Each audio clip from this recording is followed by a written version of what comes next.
Hello everyone, today we are going to start our next exercise 5.2 of class plus 2. So let's start from the question number 1. We can do these questions, question number 1, 2, 3, 4 as a chain rule, right? Question 1 to 4 we can do by chain rule. But यहाँ पे उसने mention नहीं कर रखा तो हम सीधे भी कर सकते हैं. Let's start from the question number 1. So let y equals to sin x square 5. अब मैं तो सीधे ही कर रही हूँ, है ना. Differentiate with respect to x, क्योंकि उसने कौन सा बोला है हमें कि बाय चेन रूल करो. तो यहाँ हो गया मेरे पास differentiate with respect to x both sides, दोनों साइड डिफ्रेंशिएट करना है पर विद रिस्पेक्ट टू x. तो क्या आएगा dy upon dx. Sine x का क्या होता है कॉज एक्स. तो अभी के लिए ये सारा मेरे पास एक्स ही है, लेकिन ये एक्स नहीं है, एक्स के अलावा बहुत अलग सा नंबर है. तो इसका दोबारा से मेरे को क्या करना पड़ेगा डेरिवेटिव. तो यहाँ आएगा कॉज एक्स स्क्वायर प्लस 5. इसका दोबारा से किया एक्स स्क्वायर का क्या होगा. अब यहाँ पे भी अगर मैं इसको देखूँ तो इसका अलग से होगा और इसका अलग से होगा, राइट.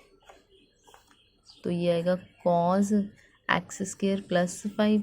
इसका एक्स स्क्वायर है 2 आगे आएगा, है ना. एक्स 2 माइनस 1 क्या होता है एक्स पार एन का लिखा था कल, first formula n x n minus 1. तो ये 2x हो गया प्लस 0. अब ये 2x हम यहाँ लगा देंगे cos x square plus 5. This is our answer. ये तो सीधे ही हो गया. एक बार इसी को चेन रूल फिर से करके देख लेते हैं बाय चेन रूल.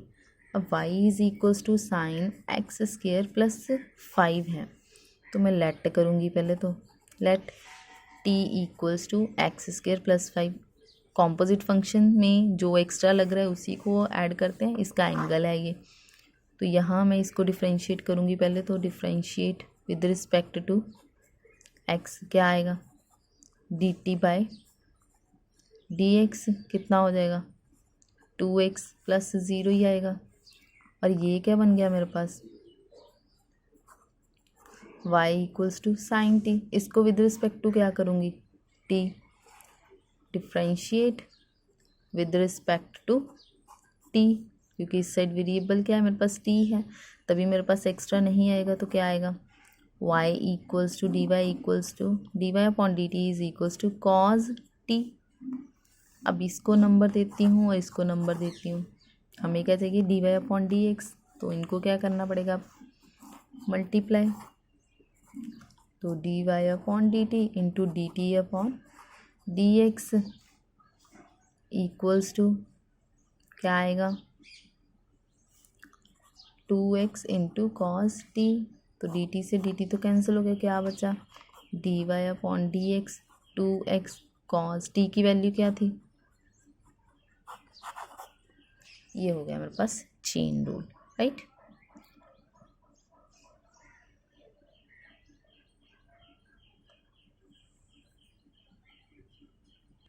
ये तो हो गया चेन रूल. अब यहीं से एक और चीज़ देखो, अगर इसको चेन रूल से नहीं करते हैं, यहाँ तक लेट करके ये ठीक है, इतना हो गया.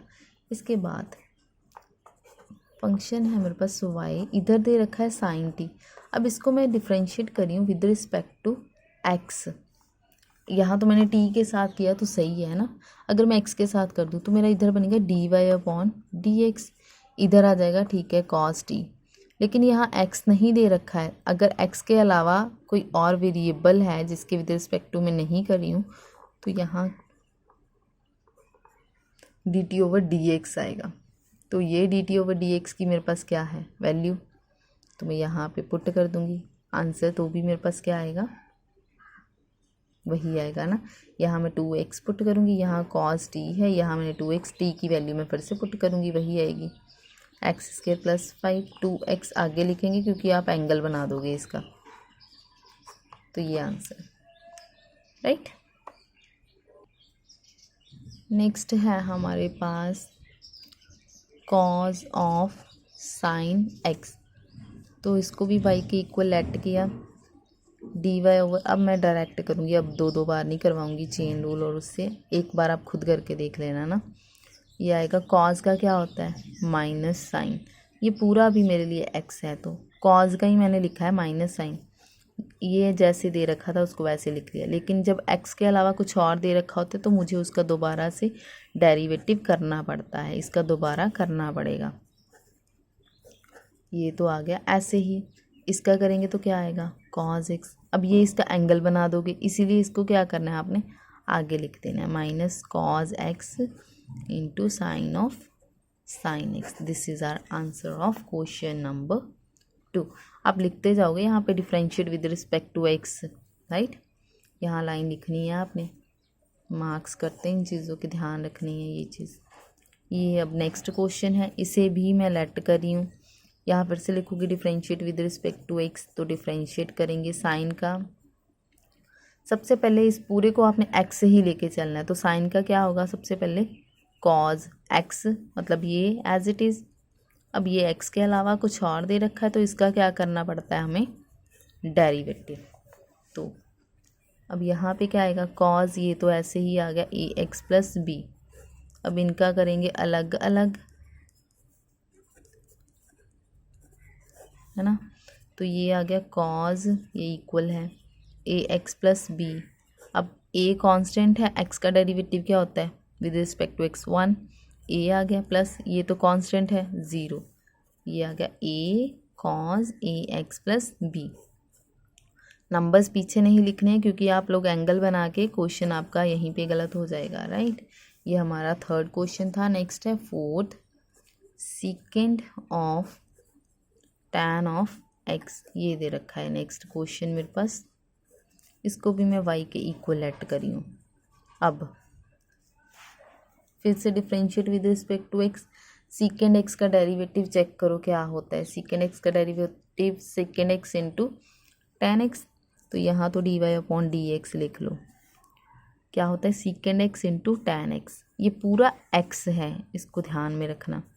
Second x into ten x, right.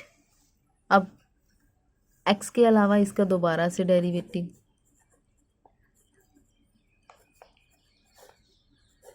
ये तो अब ऐसे ही लिखेंगे सेकेंड tan रूट x, फिर ये tan रूट x। अब यहाँ पे देखो, अब tan x का करना है, फ़िलहाल के लिए मेरे पास ये x है, तो tan x का क्या होगा सेकेंड स्क्वायर x। अब ये x नहीं है, ये x के अलावा कुछ और है, इसका दोबारा से डेरिवेटिव होगा, राइट। ये सेकेंड tan रूट x, फिर tan और tan रूट x, ये सेकेंड स्क्वायर रूट x। ये इसका मतलब क्या हुआ रफली बता रही हूँ, यहाँ इसका मतलब ये है कि इसकी पावर 1/2 है। तो यहाँ क्या होगा, क्या होता है x की पावर n का 1/2, आगे x 1/2 माइनस 1, जब ये करोगे तो -1/2 आएगा, मतलब 1/2 x की पावर -1/2। नीचे जाके ये पावर क्या हो जाएगी पॉजिटिव हो जाएगी, है ना। 1/2 x पावर 1/2 वो क्या बन जाएगा रूट, मतलब ये सारा सोल्व करके क्या आएगा आंसर, ठीक है। तो सेकेंड x, ये पूरा अभी के लिए हमारे पास क्या है x, क्या लिखेंगे सेकेंड x tan x, लेकिन ये x नहीं था, x के अलावा कुछ और था, तो इसका दोबारा से करना पड़ा, उसको दोबारा से किया। ये ऐसे ही है, ये ऐसे ही है। अब ये मेरे पास पूरा है फंक्शन, ये tan, अभी के लिए मेरे पास ये x है, तो tan x का क्या होता है सेकेंड स्क्वायर x, मतलब जो भी यहाँ पे था वो लिख दिया, लेकिन x के अलावा ये भी कुछ और था तो इसका दोबारा से करना पड़ा। अब यहाँ पे ये हो गया। अब अंदर सिर्फ मेरे पास क्या है x, तो x का तो 1 ही आना था, आगे करने की ज़रूरत नहीं पड़ी, राइट। तो ये हो गया मेरा क्वेश्चन नंबर 4। नेक्स्ट देखो क्वेश्चन नंबर 5, दे रखा है sine ax plus B upon, this is sine, और upon cos cx plus D. अगर तो ये एंगल सेम होते फिर तो ये डिवाइड होकर tan बन जाता, अब एंगल सेम नहीं है तो फॉर्मूला लगाएंगे ना। कौन सा quotient rule, by using u upon v। तो क्या होता है, तो ये u है, ये v है। आप फॉर्मूला यहाँ पे नोट करोगे, by using quotient rule, right. तो क्या होता है, v derivative of u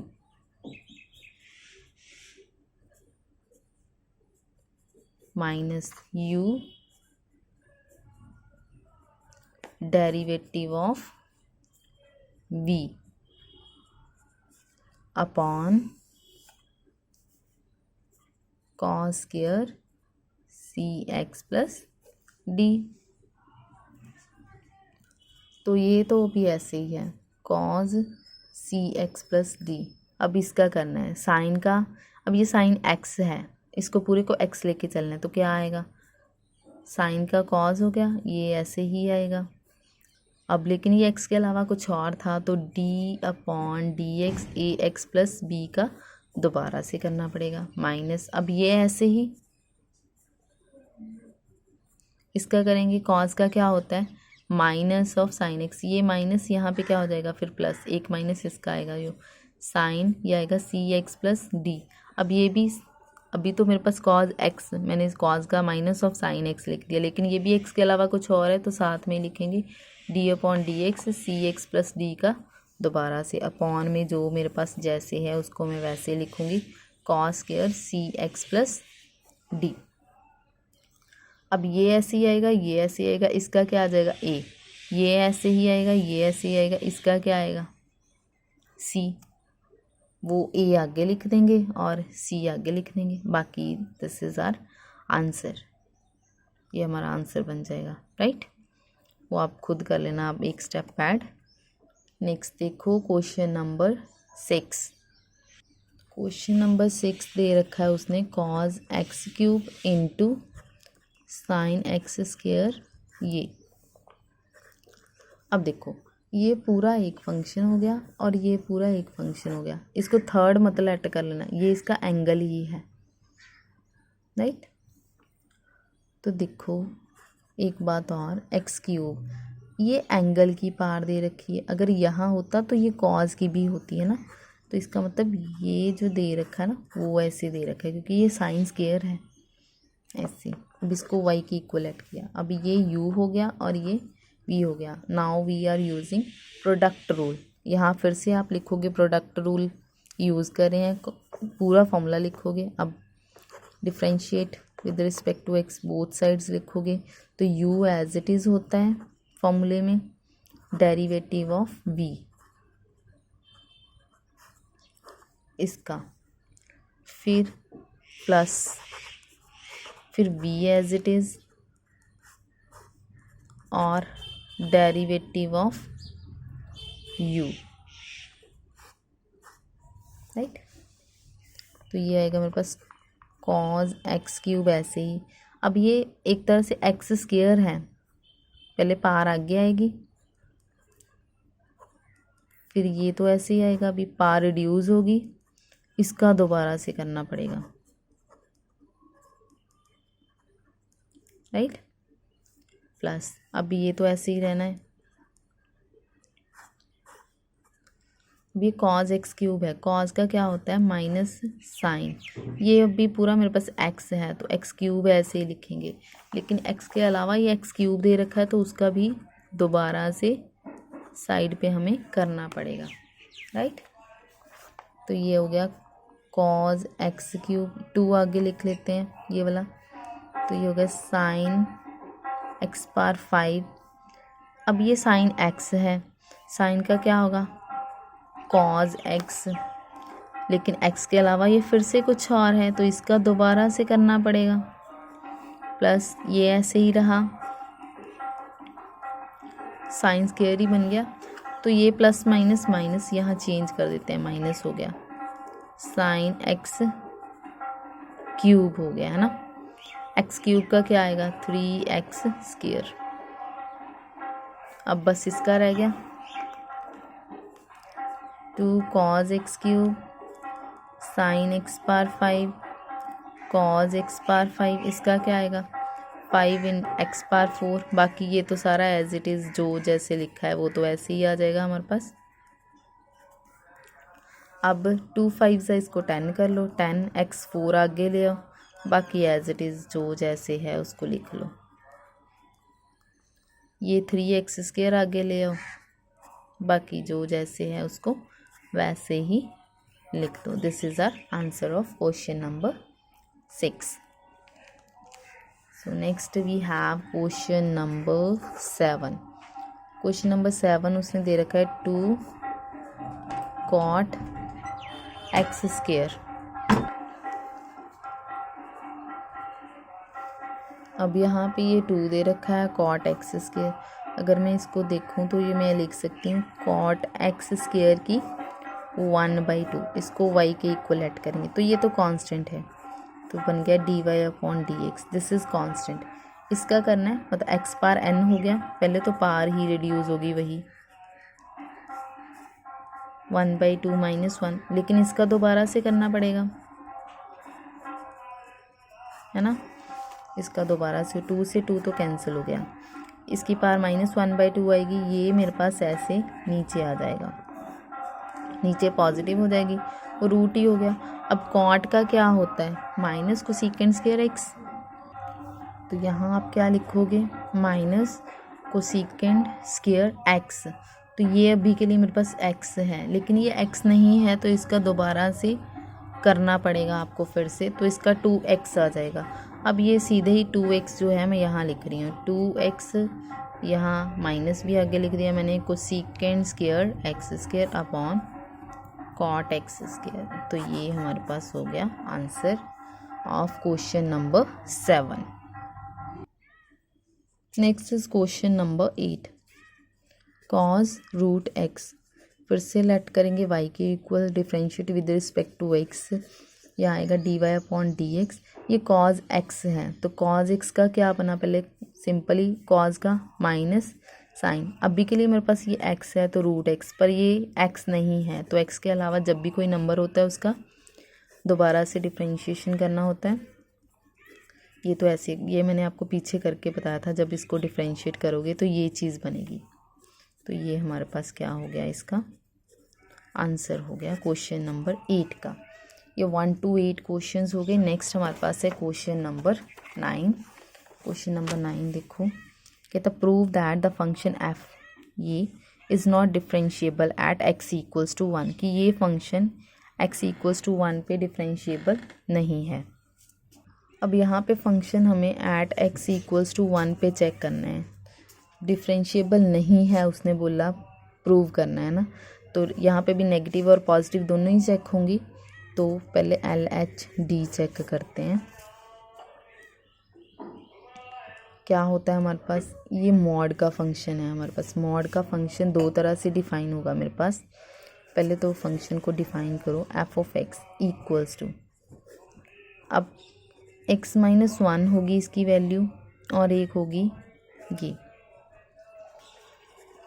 x, ये पॉजिटिव इस पे होगा, नेगेटिव इस पे होगा, ग्रेटर और इक्वल पे सेम वैसे ही रहेगी वैल्यू, और यहाँ पे वैल्यू हो जाएगी हमारे पास ये, राइट।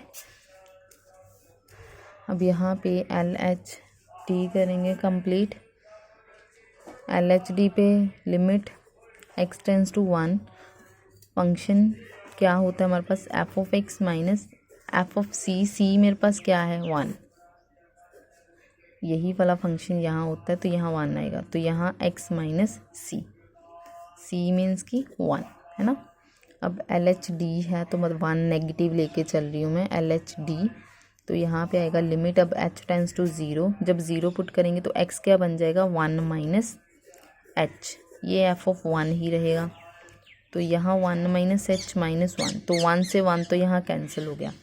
अब 1 नेगेटिव था, नेगेटिव वाले केस पे फंक्शन मेरे पास कौन सा है, ये वाला, मतलब यहाँ हमारे पास x की जगह हम पुट करेंगे 1 माइनस h, लिमिट तो h टेंस टू 0 ही रहेगा, माइनस यहाँ 1 माइनस h और ये रहा, राइट, माइनस, अब यहाँ 1 पुट करो, 1 माइनस 1 कितना हो गया 0 हो गया, तो ये 0 ही आ गया। यहाँ h है वो h ही रहेगा। अब लिमिट h टेंस टू 0, ये -1 प्लस h, ये +1, राइट। अपॉन में क्या है हमारे पास माइनस का h, ये 1 से 1 कैंसिल हो गया। ऊपर h है, अपॉन में -h है मेरे पास, तो लिमिट h टेंस टू 0, ये जब करेंगे तो माइनस का 1 बनेगा, राइट। अब ऐसे ही हमें क्या निकालना है, आर एच डी है, तो limit x tends to 1 positive, function ये होगा x -1। अब ग्रेटर के लिए फंक्शन x -1 ही चलेगा, तो x -1 पे कर लो इसको। लिमिट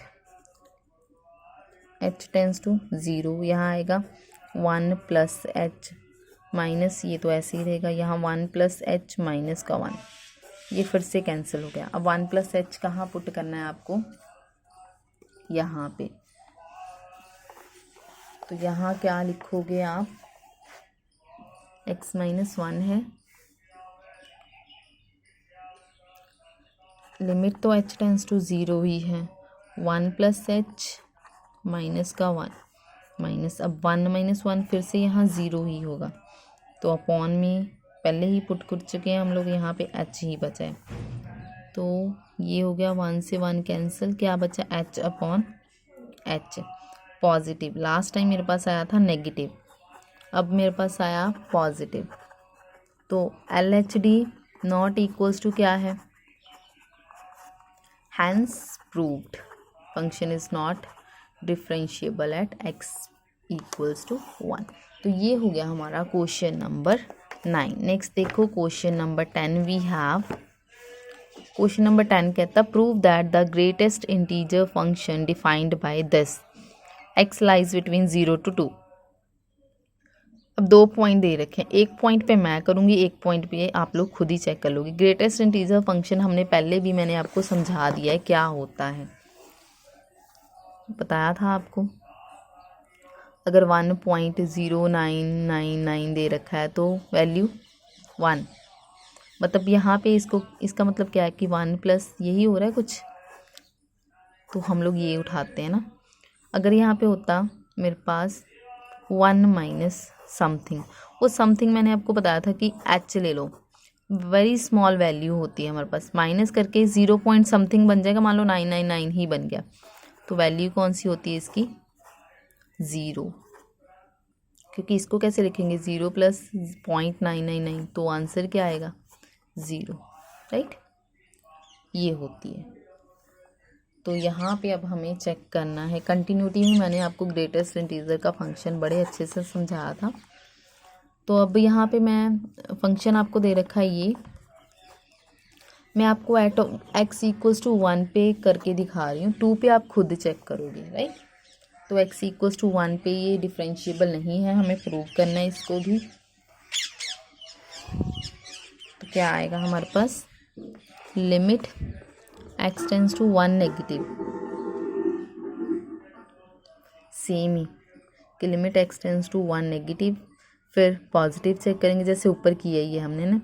तो पहले डेफिनेशन लगाओ क्या होती है, f of x minus f of 1, यहाँ क्या होगा वही x माइनस 1, तो 1 माइनस h आएगा, मतलब 1 माइनस h, पहले फंक्शन ही कर लो फिर पुट करती हूँ सीधे ही, h टेंस टू 0, यहाँ तो f ऑफ 1 ही है, तो ये क्या है 1 माइनस h माइनस 1 की सिंपल फंक्शन दे रखा है, यहाँ पे मेरे को x दे रखा है, तो पुट कर दिया, 1 से 1 तो मेरे पास कैंसिल हो गया, यहाँ आया लिमिट h टेंस टू 0।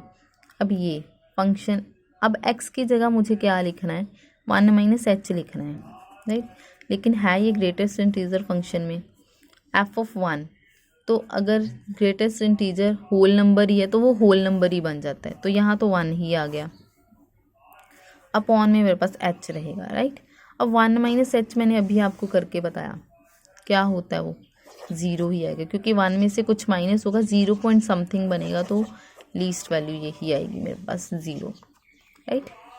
तो यहाँ पे तो ये तो हो गया 0, लिमिट होगी h टेंस टू 0, इसकी वैल्यू 0 माइनस 1 अपॉन क्या आ गया h, अब देखो यहाँ पे इन्फिनिटी बनेगा ये, क्योंकि अपॉन 1 यही हो गया जब मैंने पुट किया।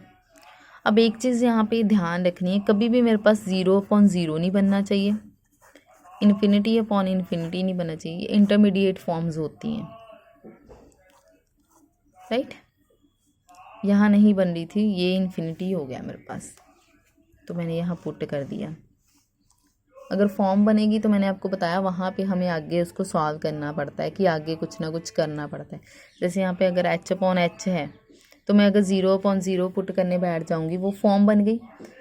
इसलिए हम लोग जब h/h आता है तो h को क्या करते हैं, कैंसिल करके 1 करते हैं, क्योंकि ये फॉर्म्स मेरे पास नहीं बननी चाहिए, राइट।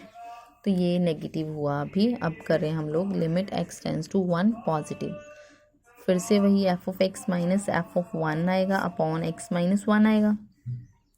अब लिमिट h टेंड्स टू 0 हो गया, f(x) पहले तो पुट करो, 1 + h बन गया यहाँ पे, ये ऐसे ही रहेगा। अपॉन में भी लिखोगे 1 + h माइनस का 1, 1 से 1 यहाँ पे भी कैंसिल हो जाएगा, तो लिमिट h टेंड्स टू 0। अब फंक्शन में ही x की जगह क्या पुट करना है आपने, 1 + h। अब देखो 1 + h है, दैट मीन्स 1 + 0.999 समथिंग, तो भी वैल्यू क्या रहेगी मेरे पास, 1 रहेगी, है ना। तो क्या आएगा, 1 - 1 अपॉन h। तो अब ये तो हो गया 0/h, लिमिट ऐसे ही आएगी साथ में, 0/h क्या हो गया, 0, क्योंकि h की अब नहीं भी पुट करती तो कितना आ रहा है, 0। तो ये फिर से क्या हो रहा है,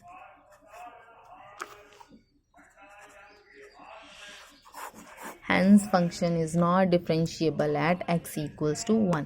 तो x equals to 2 पे आप खुद चेक करोगे, सिमिलरली ऐसे ही होगा जैसे 1 पे चेक किया है, right. Next exercise implicit functions हैं उसमें, तो नेक्स्ट लेक्चर में करेंगे हम लोग। Thank you.